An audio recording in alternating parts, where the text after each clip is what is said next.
Daddy, I want her.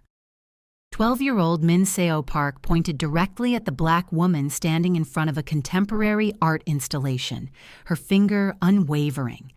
Kim Min-joon, one of Seoul's youngest tech billionaires, felt his face drain of color. Around them, the gallery went quiet. Several heads turned. Min-seo ya, he whispered in Korean, gently pushing her hand down. You can't just point at people like... But his daughter wasn't listening. She was already walking toward the woman, her school uniform skirt swishing with the confidence of someone who'd never been told no. The woman in question hadn't even noticed. She stood completely absorbed in front of a massive canvas, her head tilted, notebook in one hand, pen tapping against her chin. She wore a burnt orange blazer that somehow made her stand out and blend in all at once, and her natural hair was pulled back in a way that spoke of function over fashion. Kim Min-joon hurried after his daughter, already crafting an apology in his mind. In the 18 months since he'd started dating again, Min-seo had terrorized, sabotaged, and systematically destroyed every relationship he'd attempted. But she'd never done anything like this. "Excuse me," Min-seo said in clear English, standing directly beside the woman. Vanessa, startled, pulled from whatever world she'd been lost in. She looked down at the girl in the school uniform, then followed her gaze up to the mortified man approaching. "I'm so sorry," Min-joon began in accented English. "My daughter, she doesn't—" "I want you," Min-seo announced, as casually as if she were ordering bubble tea. For a moment, the entire gallery seemed to hold its breath.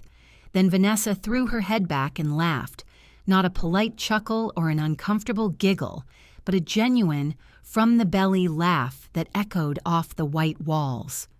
"Well," Vanessa said, looking directly at Min-seo with sparkling eyes, "I'm flattered, but I don't come with a return policy."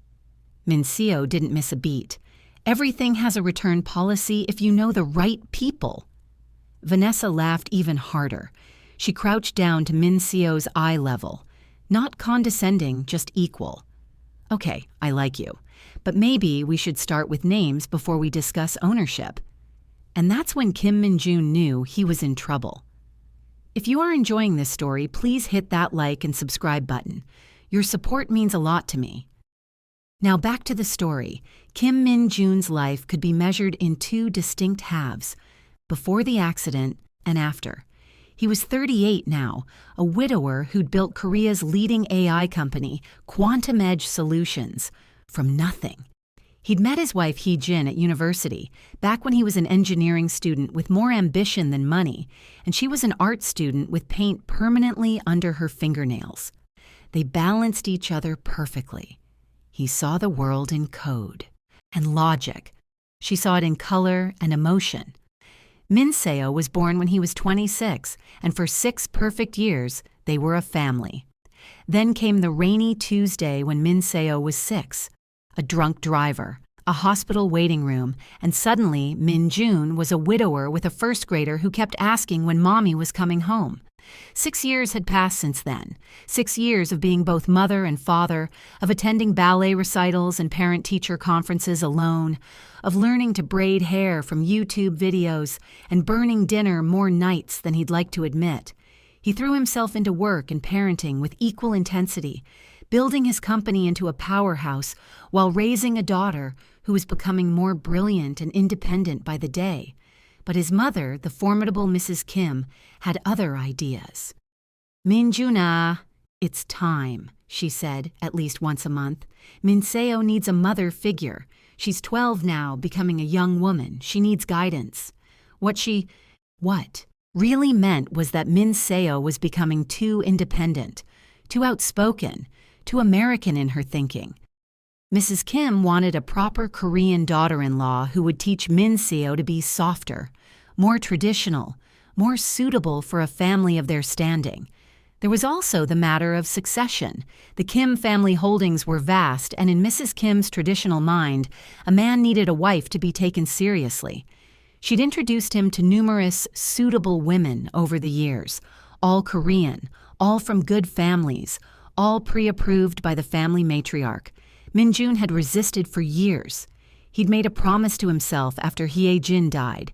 He would never marry for convenience, only for love. But 18 months ago, worn down by his mother's persistence and Min-seo's loneliness, he'd started dating again. What happened next, he could never have predicted. If you asked anyone in Seoul's elite circles about Kim Min-seo, you'd hear the same thing. Beautiful girl, brilliant mind, absolute terror. The first woman was Seo Yoon-ji, a famous actress who'd starred in 3 hit K-dramas. She was beautiful, charming, and laughed at all of Min-jun's jokes, even the terrible ones.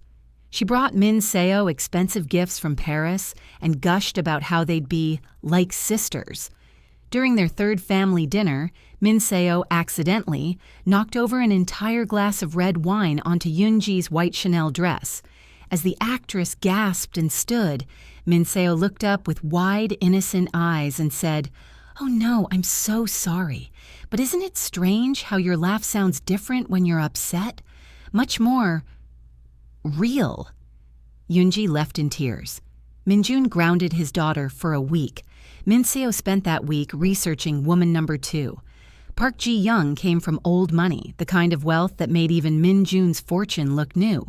She tried a different approach, lavish gifts for Min-seo, designer clothes, limited edition books, even a puppy. Min-seo donated every single item to charity and had the thank you letters sent to Ji-young's office.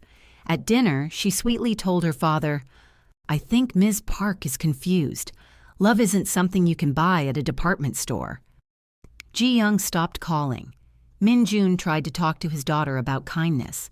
Min-seo asked, "Is it kind to pretend you care about someone just to marry their father?" He had no answer. The third woman was different. Lee So-ra was an art teacher at an international school, spoke perfect English, and genuinely seemed kind. She loved art like Hye-jin had.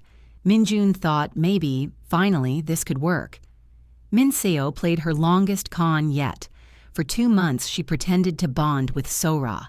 They went to museums together, did art projects, and Min-seo called her Teacher So-ra, with apparent affection. Min-jun actually believed his daughter had finally accepted someone. Then came the family dinner at Mrs. Kim's estate. Min-seo asked So-ra to help her with her homework. The homework was deliberately riddled with errors that any patient teacher would gently correct. But So-ra, tired after a long day and performing for the Kim family, snapped. If you actually paid attention instead of playing games on your phone, you'd understand this. Min-seo looked up, her voice quiet. "My mother never got impatient with me, even when she was tired, even when I actually was playing games." The table went silent. So-ra realized she'd been tested and she'd failed. She left before dessert. Min-jun was devastated, not because So-ra left, but because he finally understood what his daughter was doing. She wasn't being cruel for cruelty's sake. She was being a teenager, looking out for him in her own way. These women wanted access to the Kim fortune, status in Seoul society, a handsome husband with the right connections. None of them actually cared about her father as a person. None of them could handle a smart, grieving 12-year-old with a mind of her own. Min-seo wasn't sabotaging his relationships out of spite. She was protecting him and herself. At 12 years old, Min-seo had learned that people lie, especially to rich men with lonely daughters. So she'd made it her mission to catch them in those lies, every single time. After the So-ra incident, Min-jun stopped dating entirely. He told his mother he was done, that Min-seo clearly wasn't ready. His mother blamed him for raising a spoiled child. Min-seo blamed herself for making her father lonely. Neither of them knew that everything was about to change. Meanwhile, halfway across the world, Vanessa Hayes was packing her entire life into 3 suitcases and wondering if she was making a massive mistake.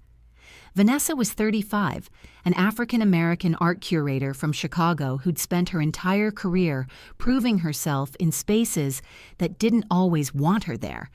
She'd grown up on the South Side, the first in her family to go to college. Art history degree from Northwestern, master's from Columbia. 10 years climbing the ranks at Chicago's Museum of Contemporary Art, earning respect through sheer brilliance and relentless work. But brilliant and relentless didn't leave much room for a personal life. Her most recent relationship had ended 3 months ago. Marcus, a corporate lawyer, had wanted her to be softer, more accommodating. Translation: smaller, quieter, more convenient. "Why do you always have to challenge everything, V?" he'd asked after she disagreed with him at a dinner party. "Can't you just go with the flow?" The final straw came when he asked her to skip her own gallery opening to attend his firm's dinner party. "It's important for my career. Your thing is just local." She dumped him the next day. He called her aggressive and unreasonable. She called herself free. 2 weeks later, an email arrived. The National Museum of Modern and Contemporary Art in Seoul was looking for a curator for a major 6-month exhibition, East Meets West, Dialogues in Modern Expression. The pay was excellent, the opportunity was incredible, and most importantly, it was 6,000 miles away from Chicago, Marcus, and everyone who'd ever told her to be smaller. Vanessa Hayes packed her bags, downloaded a Korean language app, and bought a one-way ticket to Seoul. 3 months into her Seoul adventure, Vanessa had found a rhythm. The work was challenging and fulfilling. She was learning Korean slowly and badly, but she tried. The food was incredible, the city was beautiful, and the loneliness was real but manageable. Dating wasn't even on her radar. She'd come to Seoul to focus on her career, to be herself without constantly performing. Ironically, in a country where she'd never blend in, she felt more free than she ever had in America. No one expected her to code switch or adjust her personality. She was obviously foreign, obviously other, and somehow that gave her permission to just be Vanessa. She spent her free time exploring galleries, learning about Korean contemporary art, and slowly building a life that felt authentically hers. That Tuesday evening, she'd gone to a small gallery in Samcheong-dong, not for work but for herself. There was a contemporary installation called Memory and Belonging that had caught her attention.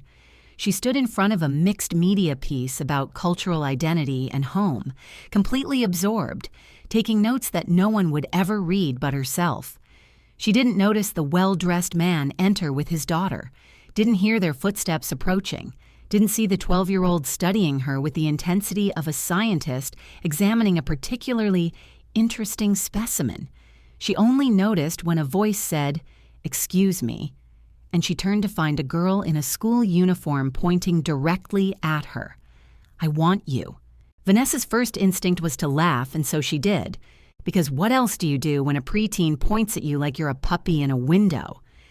The girl's comeback about return policies made her laugh harder. This kid was sharp, unfiltered, and completely unintimidated by a strange adult. Vanessa crouched down to her level and introduced herself. The girl was Min-seo. The mortified, handsome man was her father, Kim Min-joon. He apologized profusely in charmingly accented English, explaining that his daughter was very direct. "I like direct," Vanessa said, still smiling. "I'm Vanessa Hayes. I work at the National Museum." Min-joon's eyes lit up with recognition. "You're curating the East Meets West exhibition? I read about it. The concept is fascinating." They talked for 20 minutes, right there in the gallery, about art, about the challenges of cross-cultural curation, about Seoul. Min-seo stood between them, watching with an intensity that should have been unsettling, but somehow wasn't. When they finally parted ways, Min-joon bowed slightly and said, "It was a pleasure meeting you, Miss Hayes." Vanessa smiled. "Just Vanessa," and likewise. As they walked away, she heard Min-seo's voice, speaking rapid Korean to her father. She couldn't understand the words, but the tone was unmistakable, determined. Vanessa shook her head, amused, and went back to her art. She didn't think she'd see them again. She was wrong. The next evening, Min-seo sat at the dinner table, pushing her japchae around her plate while her father read something on his tablet. "Appa," she said casually, "I think Quantum Edge should sponsor more cultural initiatives." Min-jun looked up, suspicious. His daughter didn't do casual. "We already sponsor several museums." "But not the National Museum's new exhibition, the East Meets West one. It's important." She took a bite of rice. The picture of innocence. "Min-seo ya, what are you planning?" "Nothing. I just think it would be good for the company image. Cultural responsibility. Plus the curator is really smart. You said so yourself." Min-jun set down his tablet. "We are not sponsoring an exhibition just because you pointed at the curator and decided you liked her. Why not? Your mother introduces you to women she likes all the time. At least I have good taste." He couldn't argue with that logic, mainly because she was right. His mother's choices had been disasters, but letting his 12-year-old daughter play matchmaker was absurd. Except he had enjoyed talking to Vanessa. She was intelligent, passionate about her work, and she'd treated Min-seo like a person rather than a cute accessory. That was rare. "I'll think about it," he said finally. Min-seo smiled into her japchae. Phase 1 was complete. 3 days later, Kim Min-jun found himself in a meeting at the National Museum of Modern and Contemporary Art discussing a potential sponsorship for the East Meets West exhibition. He told himself it was a legitimate business decision. Quantum Edge needed better cultural optics. This had nothing to do with seeing Vanessa Hayes again. He was lying to himself, and Min-seo knew it. Vanessa was surprised when the museum director told her that Quantum Edge Solutions wanted to sponsor the exhibition. She was even more surprised when Kim Min-jun himself showed up for the meeting. "Mr. Kim," she said, shaking his hand professionally, "I didn't expect the CEO to handle sponsorship meetings personally." "I take cultural investment seriously," he replied, "and please call me Min-jun." They sat in the museum's conference room, and Vanessa presented her vision for the exhibition. She was passionate, articulate, and didn't once fawn over his wealth or status. Instead, she challenged his initial donation offer. "I appreciate the generosity, Mr. Kim Min-jun, but I don't need a blank check. I need a partner who understands what we're building here. This isn't about expensive pieces in expensive frames. It's about dialogue, about cultures meeting as equals rather than one dominating the other." Min-jun was impressed. Most people took whatever he offered and said thank you. Vanessa wanted him to actually engage with the work. "Then help me understand," he said, leaning forward. "What does partnership look like to you?" They talked for 90 minutes about art, about technology's role in cultural preservation, about the challenges of authentic cross-cultural exchange in a globalized world. It was the most intellectually stimulating conversation Min-jun had had in months. When the meeting finally ended, they walked out together, still talking. Vanessa didn't notice Min-seo sitting in the museum cafe, supposedly doing homework but actually watching them with the focus of a military strategist. "Your daughter's been watching us for 45 minutes, Vanessa said, finally noticing. "She's either very bored or very invested." Min-jun looked over, caught Min-seo's eye, and saw her give a tiny thumbs up. He felt his ears go red. "She's determined," he said weakly. Vanessa laughed, the same genuine laugh from the gallery. "I like determined. See you at the exhibition opening, Min-jun." As she walked away, Min-jun sat down next to his daughter. "Not subtle, Min-seo ya." "I wasn't trying to be subtle, Appa. I was trying to be effective." She closed her laptop. "She's perfect. She's smart. She doesn't care about your money, and she talked to you like a person for 90 minutes. When was the last time that happened?" Min-jun wanted to argue, but she was right again. Vanessa had challenged him, engaged with him intellectually, treated him like more than just a checkbook. It had been refreshing. "Even if you're..." "Right," he said carefully. "You can't just decide these things for me, and you definitely can't engineer coincidental meetings." Min-seo packed up her things. "Fine. Then you ask her out. On a real date. Just you two. I can't just... Why not? You like talking to her. She seemed to like talking to you. Isn't that how dating works? It's more complicated than that. Only because you make it complicated. She stood up, slinging her backpack over her shoulder. But fine. If you won't do it, I'll find another way. Min-seo, absolutely not. But she was already walking toward the exit, her ponytail swinging with determination. Min-jun realized, not for the first time, that his daughter was going to be an unstoppable force as an adult. Right now, at 12, she was already more than he could handle. Over the next 2 weeks, Kim Min-jun kept running into Vanessa Hayes in the most suspiciously convenient ways. At the Yamai bookstore in Gangnam, where he bought Min-seo's textbooks, Vanessa was browsing the art section. At the cafe near his office, where he grabbed morning coffee, she was there with her laptop. At the Seoul Arts Center for a performance, she had a seat 2 rows in front of him. After the 4th coincidence, Vanessa turned around in the theater lobby and looked directly at him. Okay, I'm going to ask you something, and I need you to be honest. Min-jun braced himself. Of course. Is your daughter tracking my location somehow? Because this is either an amazing string of coincidences or the work of a very determined 12-year-old. He could have lied. Should have lied. Instead, he laughed, a genuine sound that surprised them both. I honestly don't know how she's doing it. I've checked my phone, my car, everything. She won't tell me. Vanessa shook her head, but she was smiling. She's good. I'll give her that. She is.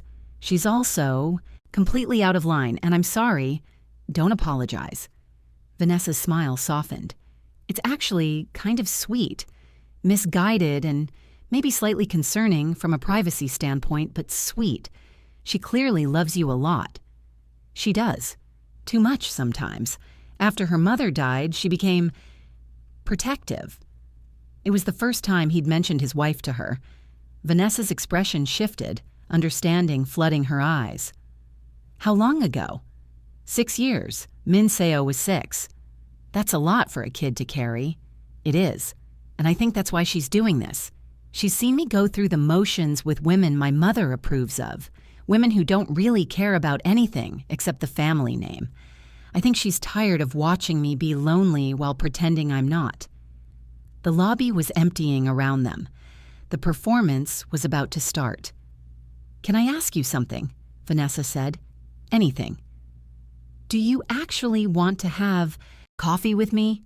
Not because your daughter engineered it, but because you want to? Min-jun looked at this woman who'd somehow become a constant presence in his carefully controlled life over the past 2 weeks. She was direct, authentic, brilliant, and she made him feel like Kim Min-jun the person, not Kim Min-jun the CEO or the widower or the Kim family heir. Yes, he said simply, I really do. Vanessa's smile could have lit up the entire theater. Then ask me. Would you have coffee with me? Tomorrow morning? No daughter, no coincidences, just us. I thought you'd never ask. They skipped the performance and went for coffee right then at 11 p.m., finding a tiny cafe in Itaewon that was still open. They talked until 2 in the morning about everything and nothing, about growing up different, him with impossible expectations, her as the first in her family to pursue anything like her dream, about art and technology and whether they were really so different, about grief and healing and what it meant to start over. Min-jun told her about Ye-jin, about the guilt he still carried. Vanessa told him about Marcus, about code switching her entire life, about coming to Seoul to finally breathe. When he finally drove her home, the sun was starting to rise over Seoul. I have a confession, she said as they pulled up to her apartment building. What's that? I knew about the coincidences. After the second one, I figured it out. Then why did you keep showing up? Vanessa turned to look at him, her expression soft in the early morning light. Because I wanted to see you, too. I just needed you to make it real. Min-jun kissed her then, gentle and tentative, and Vanessa kissed him back. When they finally pulled apart, she was smiling. Your daughter is going to be absolutely insufferable about this. I know, she's probably tracking my location right now. They both laughed. Somewhere in Gangnam, Min-seo was indeed tracking her father's phone, and when she saw him stationary outside an apartment building in Itaewon for 5 full minutes, she actually fist-pumped the air. Yes, she whispered to herself, phase 2 complete. The next morning, Min-jun came home to find Min-seo eating breakfast and pretending to be surprised. "Appa, you're home late, early, whatever this is." He sat down across from her, trying to look stern. "We need to talk about boundaries." Did it work? That's not the point. Did it work? Min-jun sighed. Yes, we're going out. Officially. Min-seo's smile was triumphant. I knew it. I knew she was the one. You can't keep doing this, Min-seo-ya. Stalking people is illegal. I wasn't stalking. I was creating opportunities. By tracking her location?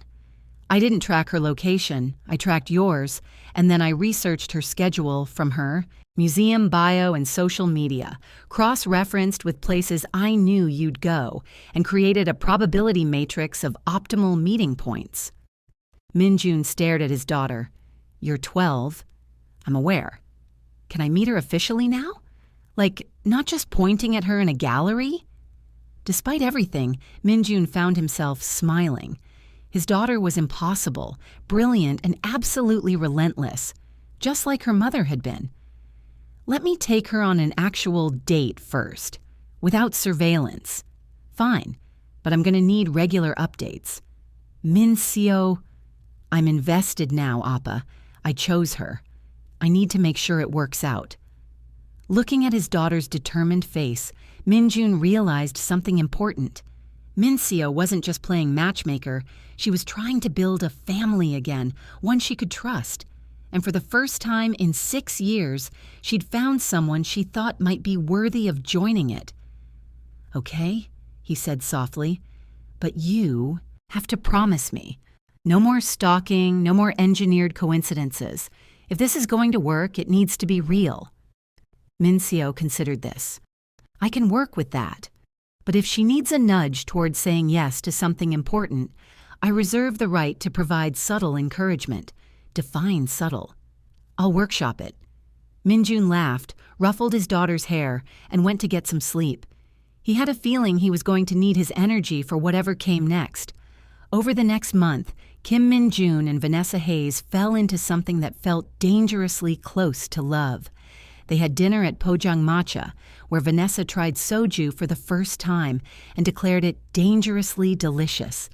They visited galleries and museums, where Min-jun pretended to understand contemporary art, while Vanessa explained it with patient amusement. They walked along the Han River at night, talking about their dreams and fears and the strange paths that had led them both to this moment. Vanessa learned that Min-jun was funny when he relaxed, that he did terrible impressions of his business rivals, that he still left flowers at Hee-jin's grave every month without fail. Min-jun learned that Vanessa sang off-key in the shower, that she could curse in 5 languages, that she'd never felt like she belonged anywhere until Seoul, of all places. They didn't rush. Both of them had been hurt before, had learned to be careful with their hearts. But careful didn't mean closed, and slowly they opened. The only complication was Min-seo, not because she was opposed, quite the opposite. Min-seo was so invested in the relationship that she'd created a color-coded spreadsheet tracking their dates, conversations, and compatibility markers. She gave her father daily briefings on what to discuss and what to avoid. She researched Vanessa's favorite flowers, music, and artists, then left subtle hints for Min-jun. You're being ridiculous, Min-jun told her after finding a printout about Vanessa's favorite painter on his desk. I'm being thorough. There's a difference. Finally, Vanessa said what needed to be said. I need to meet her, officially, as your girlfriend, not as the woman she pointed at in a gallery. Min-jun had been dreading this, not because he thought it would go badly, but because he knew Min-seo would take it as permission to escalate her involvement to absurd levels. Are you sure? She's going to be intense. I'm from Chicago's South Side. I can handle intense. This is different. This is 12-year-old mastermind intense. Vanessa laughed. I like her already. Set it up. The meeting was arranged for Sunday brunch at Min-jun's penthouse apartment. Min-seo spent 3 days preparing, which should have been Min-jun's first warning sign. When Vanessa arrived, she brought flowers and a book on contemporary Korean art for Min-seo. Min-seo opened the door, looked at the gifts, and immediately said, "You researched me." "I did. Fair's fair, since you researched me first." Min-seo's eyes gleamed with approval. "Come in." The brunch was surprisingly normal for the first 15 minutes. They talked about school, about Vanessa's exhibition, about Min-seo's favorite artists. Vanessa didn't try too hard, didn't gush or perform. She just talked to Min-seo like she'd talk to any person she was getting to know. Then Min-seo said, "Can I ask you something serious?" "Of course." "Why do you want to date my father?" Vanessa didn't hesitate. "Because he's smart, kind, and he makes me laugh. Because he talks to me like an equal and challenges my thinking. And because when I'm with him, I feel like I can just be myself. Not because he's rich. I have my own money. Not as much as him, but enough. Not because you want a family. I'm not looking to be anyone's replacement mother, if that's what you're asking. Your mom was your mom. I'm just Vanessa." Min-seo studied her for a long moment. "Okay, one more question." "Shoot. Do you love him?" The apartment went very quiet. Min-jun looked like he wanted to disappear into the floor. Vanessa met Min-seo's eyes steadily. "I think I'm getting there, yes. But love is something you build, not something that happens all at once. So ask me again in a few months." Min-seo smiled, a real smile that lit up her whole face. "Okay, I like that answer." From that moment on, something shifted. Min-seo stopped being a matchmaker and started being herself, a smart, funny, slightly nerdy 12-year-old who liked art and music and had opinions about everything. She and Vanessa developed their own relationship separate from Min-jun. Vanessa taught her about contemporary art movements. Min-seo taught Vanessa Korean slang, most of which Min-jun definitely didn't approve of. They texted about music and books and whatever drama was happening at Min-seo's school. Vanessa was careful never to overstep. She wasn't trying to be Min-seo's mother, and Min-seo appreciated that more than she could say. Every other woman had tried to fill a role. Vanessa just wanted to be a person in Min-seo's life, whatever that looked like. 2 months into officially dating, Min-jun took Vanessa to meet his mother. Mrs. Kim lived in a traditional hanok in Bukchon, a house that had been in the Kim family for 3 generations. She greeted them with cold politeness, her eyes sweeping over Vanessa, with barely concealed disapproval. The dinner was tense. Mrs. Kim asked pointed questions about Vanessa's family, her background, her intentions. She made subtle comments about cultural differences, about the importance of tradition, about what the Kim family expected from potential brides. Vanessa handled it with grace, answering honestly without backing down. "You must understand, Ms. Hayes," Mrs. Kim said in careful English. "Our family has certain standards." "I understand completely, Mrs. Kim," Vanessa replied. "I also have standards. I expect to be treated with respect, to be valued for who I am, and to be in a relationship where I'm an equal partner, not an accessory." Mrs. Kim's eyes narrowed. "You're very direct." "I am. I find it saves time." Min-jun waited for the explosion. Instead, something unexpected happened. Mrs. Kim smiled just slightly. "My daughter-in-law, Hee-jin, was also very direct. I didn't approve of her at first, either." "Why not?" "She was an artist. I wanted Min-jun to marry someone more practical, someone who understood business." Mrs. Kim's expression softened. "But she made him happy, truly happy. And she gave me Min-seo, who is the light of my life even when she's being impossible." "She is pretty impossible," Vanessa agreed. "I hear she chose you, pointed at you in a gallery, and declared you were the one." "She did." "Min-seo has good instincts, better than mine, apparently." Mrs. Kim set down her teacup. "I won't lie to you, Ms. Hayes. I had hoped Min-jun would marry a nice Korean girl from a good family, but I also hoped he would find someone who makes him laugh again, who challenges him, who doesn't want him just for his money or status. Min-seo tells me you are all of those things. Min-seo and I have been texting? Oh yes, frequently. She sends me updates. Mrs. Kim's smile grew. With a spreadsheet. Vanessa laughed, and Min-jun wanted to sink through the floor. The dinner didn't end with Mrs. Kim's full approval, but it ended with acceptance.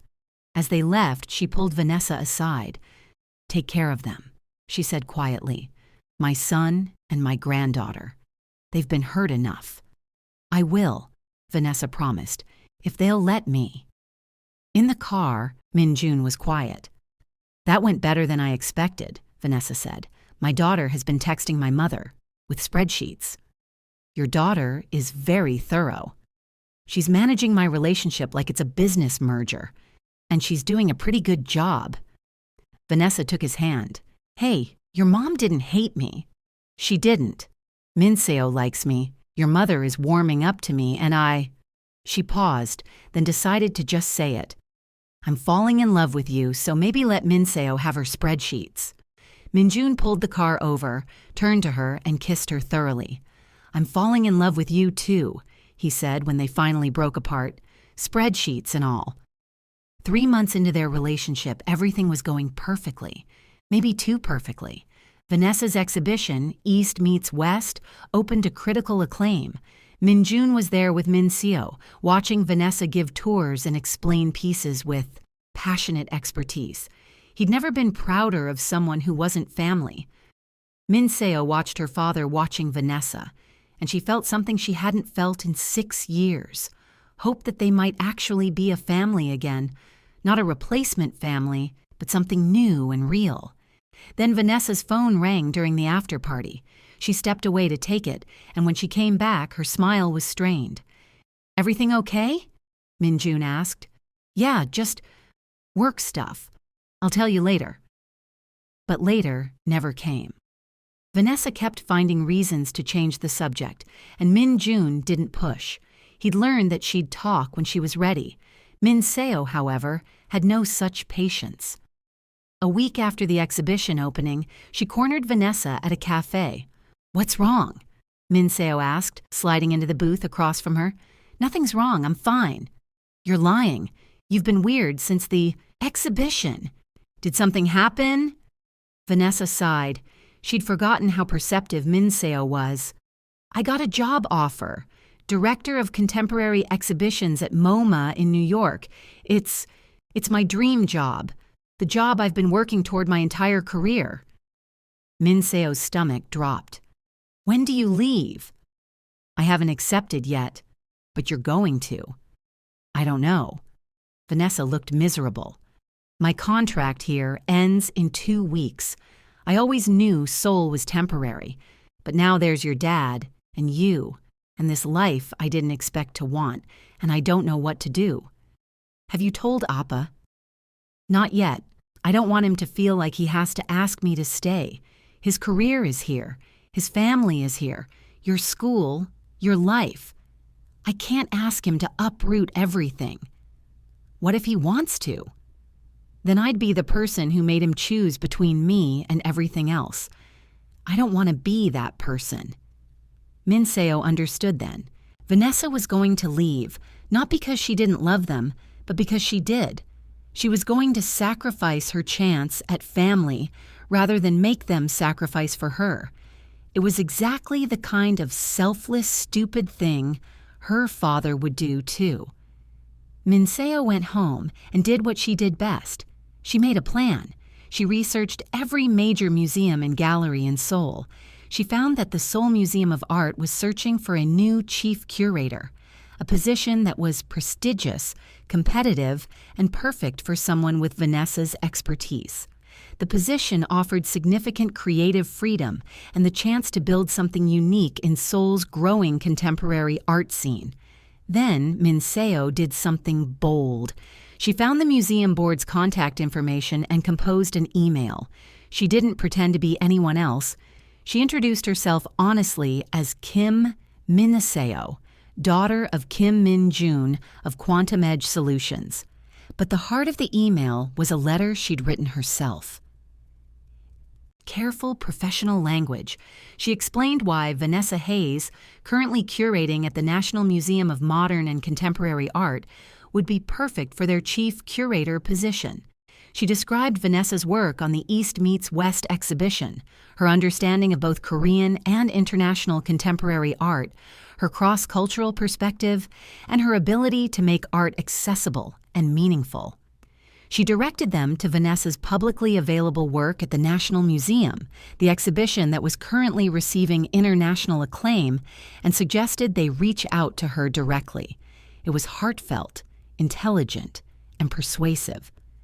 The museum board was charmed by the 12-year-old's initiative and impressed enough to look into Vanessa's work themselves.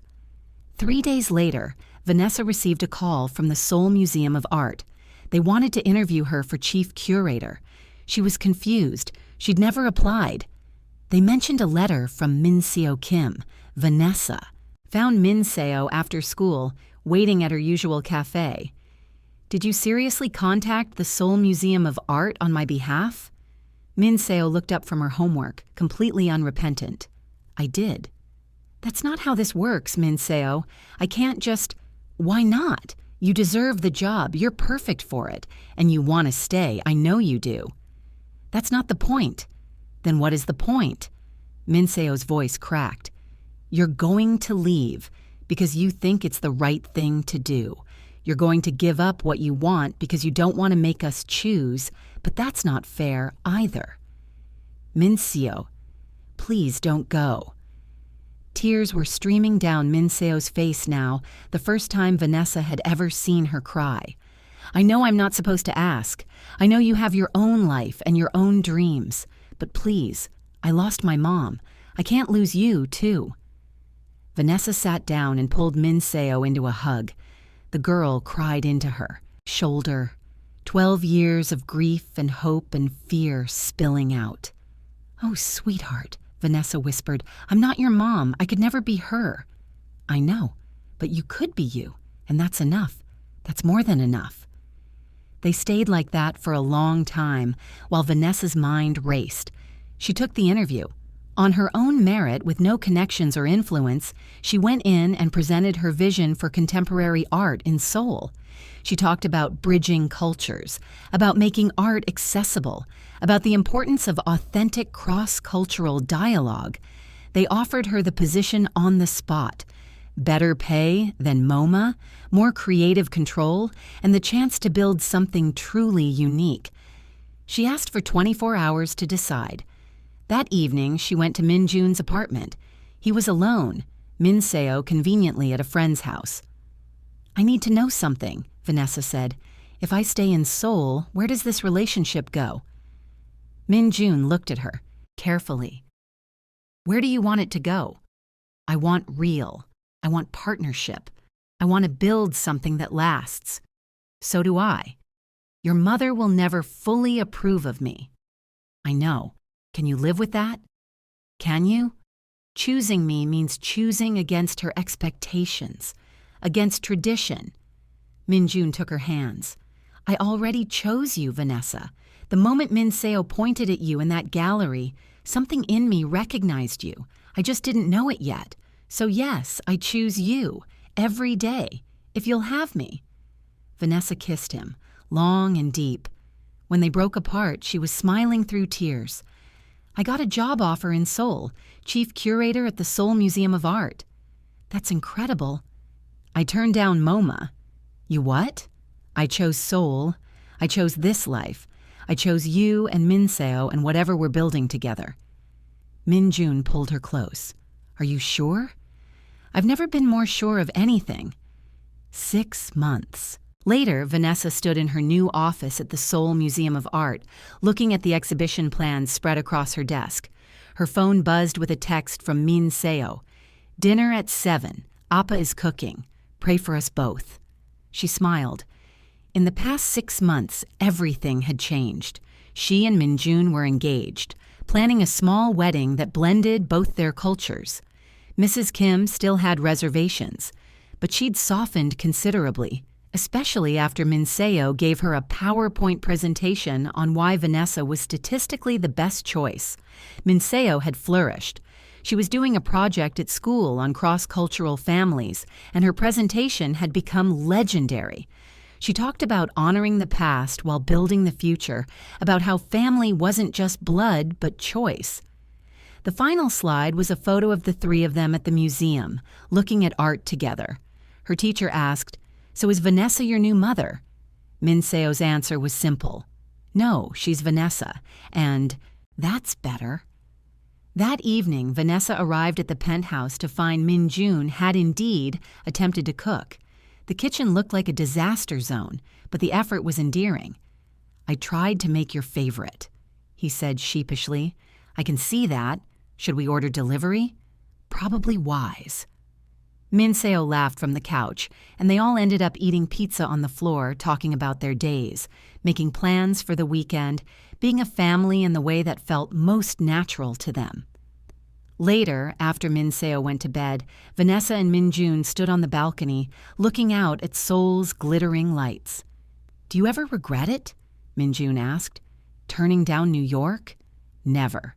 This is where I belong, with you, with Min-seo, building something real." "She chose well," Min-jun said, "when she pointed at you that day." Vanessa smiled. "I think we all chose well." Min-seo had been right all along. Sometimes when you're tired of people, performing and pretending, you recognize the real thing when you see it. You point at it, you choose it, and you fight for it. And real, it turns out, is always worth choosing. Somewhere inside the apartment, Min-seo smiled in her sleep, her matchmaking spreadsheet saved on her laptop, marked complete in green highlighting. Mission accomplished, family restored, not replaced, but rebuilt into something new and beautiful and entirely their own. If you enjoyed this story of an unexpected family built on authenticity and love, don't forget to like this video and subscribe to the channel for more heartwarming tales. Drop a comment below and tell us, have you ever had someone unexpected come into your life and change everything? We'd love to hear your stories. And if you believe in choosing real over perfect, hit that notification bell so you never miss our next story.